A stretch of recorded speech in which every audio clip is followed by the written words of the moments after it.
Vous voyez? Qui a déjà vu quand on coupe la tête d'une chèvre?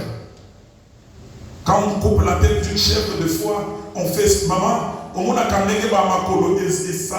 voilà, c'était de cette manière. Il dit, mais c'est quoi?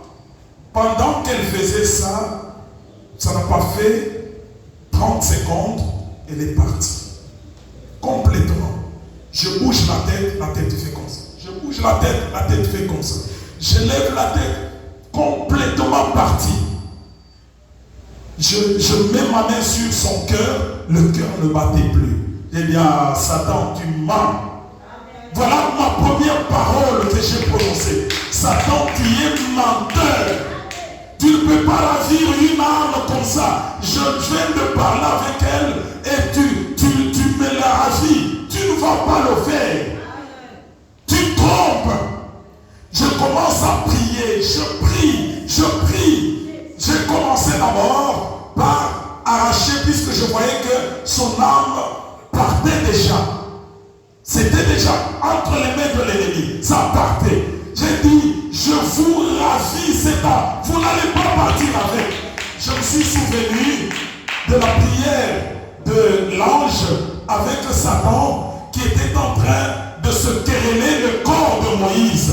C'est cette prière-là que je faisais. Vous trompez. Satan, tu es trompé. Je te frappe maintenant d'aveuglement. Je te paralyse. Je paralyse tes mains. Et je te ravis cette âme. Je te ravis cette âme. Je te ravis cette âme. Au nom de Jésus. Bien-aimé, j'ai prié une trentaine de minutes. La soeur était déjà partie. Et je voyais déjà son corps qui devenait comme vous savez, même quand on est serviteur de Dieu, quelque part, quand vous regardez comment l'ennemi est en train d'agir, le cœur peut avoir peur de ce que le diable est en train de faire. Et j'ai fait quoi? Le Saint-Esprit me parle. Il dit, réveillez les enfants. Je suis allé au salon vite. J'ai réveillé les enfants. Le Seigneur me dit que tout le monde se mette à genoux pour demander pardon. J'ai dit aux enfants de se mettre à genoux, en train de demander pardon, et moi je continuais à menacer. Je n'avais pas le temps de prendre mon téléphone, appeler si c'est le pasteur ou qui, puisque j'étais devant un problème. Il fallait d'abord sauver. Et il était déjà 1h, vous voyez, minuit, 10 minutes, et nous étions déjà 1h passée. La sœur, elle n'est pas revenue. Les enfants ont terminé à demander pardon. Nous sommes entrés dans la louange, une forte louange. On a loué le Seigneur, on a loué le Seigneur, on a loué le Seigneur. Quand on termine la louange, j'essaye de prendre la sœur, puisque je voulais l'amener même au salon. Bouche pour boire. Donc elle était trop lourde. J'ai manqué la force comment l'amener au salon. Je ne convenais pas. Je ne pouvais pas la prendre comme ça. Donc c'était comme une pierre. J'ai dit, Seigneur, je n'arrive même pas à l'amener par terre pour aller au salon. Je voudrais qu'elle puisse même s'asseoir contre le mur. Quand je voudrais la faire mettre, elle était toujours très lourde. J'ai continué la prière, j'ai prié le Seigneur,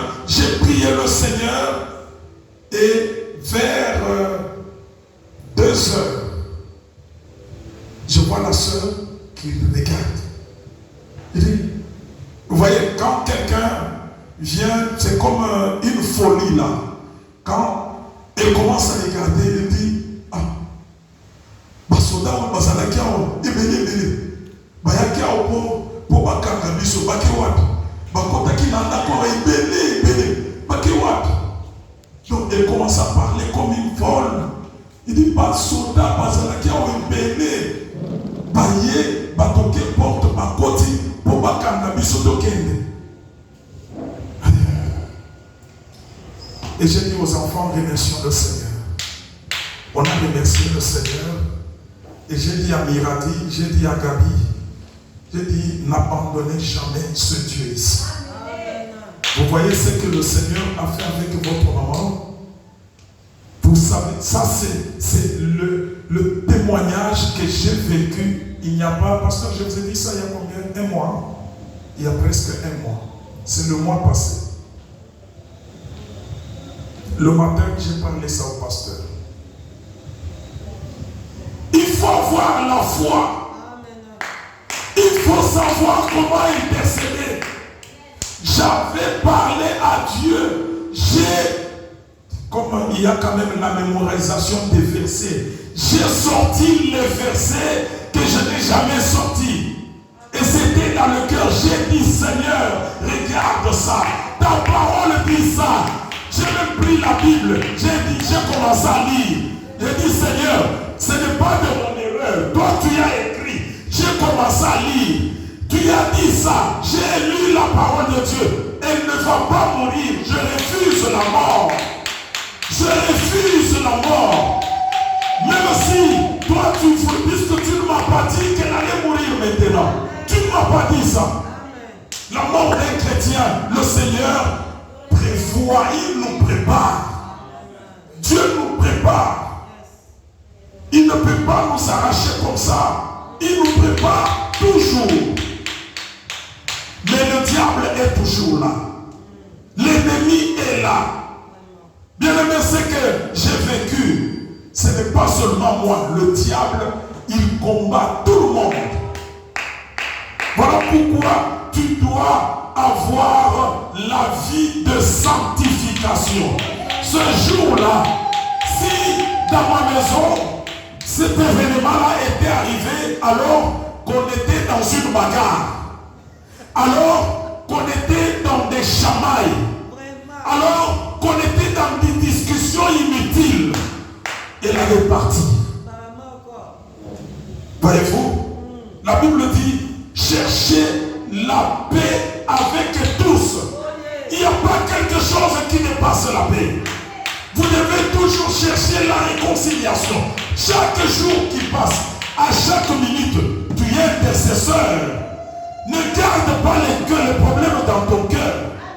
Ne garde jamais une personne dans ton cœur. Il ne faut pas avoir, moi je n'ai pas un cœur qui va avoir la prison des gens. Non, mon cœur n'est pas une prison. Ton cœur n'est pas une prison. Relâche les gens. Relâche-les. Même si c'est ton épouse qui t'avait mal répondu. Oui, pardonne-la. La Bible dit, pardonnez-vous mutuellement. Et t'avais mal parlé. Pardonne et avançons. Puisque le diable, surtout nous qui prions ici, le diable, il nous n'attend qu'une petite porte. Il est là, à côté. Il attend une petite porte. Surtout qu'ils sont au Benanakaï chaque fois. Nous le chassons. Eh, maman, mais, vous avez, Aninga, Anapela Mambo Pantalon. Donc, Bahia Siko, Bakuta, moi, les douces Yamouké. Bon, ça, Némi.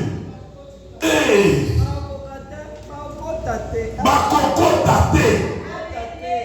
Bakoko Tate. Nous savons que nous branchons de plusieurs manières. Mais la Bible dit, si nous nous mettons en colère, ne péchez pas. C'est-à-dire que tu peux te mettre en colère, mais ne pêche pas.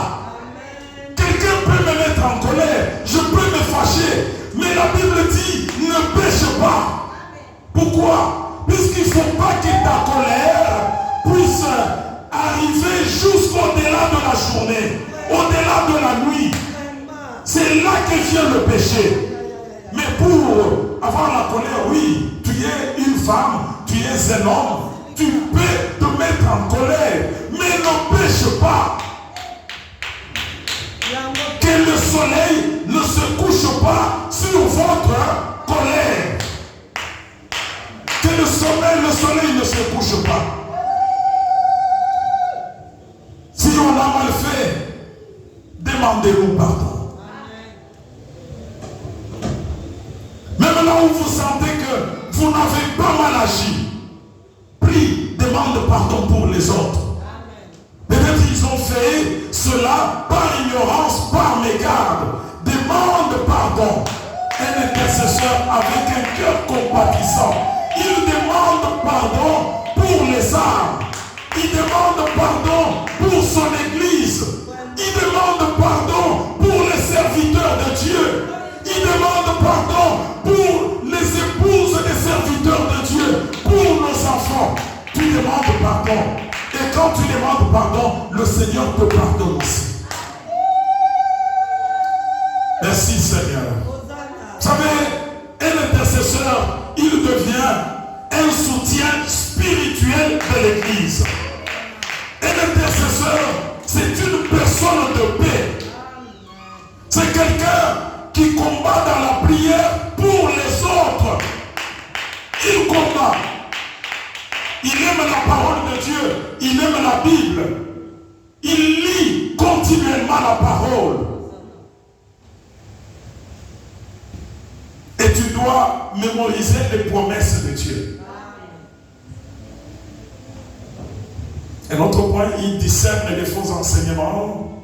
Il reste ferme dans les combats spirituels. Il parle avec sagesse et il parle avec vérité. Il y a quand même beaucoup de points. Dans ta bouche, tu parles avec beaucoup de sagesse et avec vérité.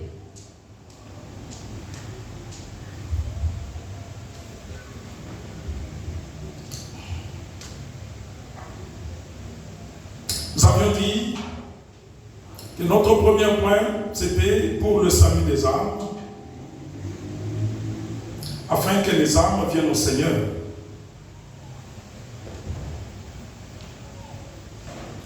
J'ai une petite question à poser. Qui a prié aujourd'hui pour que le Seigneur sauve les âmes? Ne trompez pas. La servante de Dieu. Qui autre?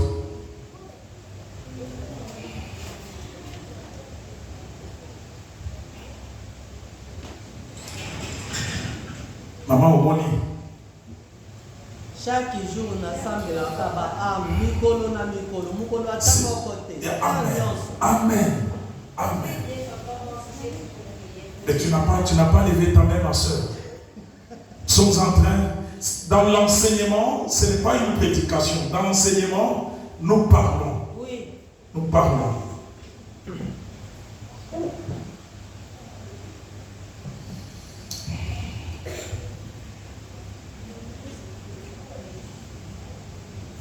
Il y a seulement Maman Mary et Maman Michou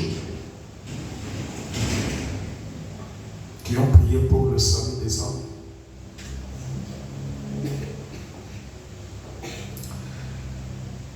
Et pour que le Seigneur agisse d'ailleurs puissamment pour le salut des âmes, il y a beaucoup de versets bibliques, parmi lesquels Michou, lisez-nous 1 Timothée chapitre 2, versets 3 et 4.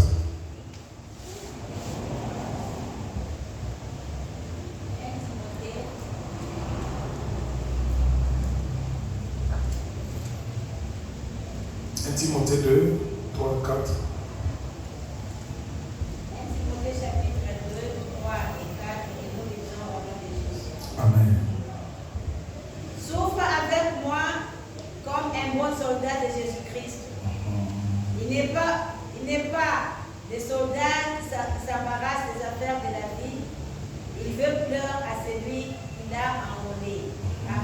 Verset 4. 4. Il n'est pas des soldats qui s'embarrassent des affaires de la vie. S'il veut plaire à celui qui l'a enrôlé. Voyez-vous? Ézéchiel 36, 26.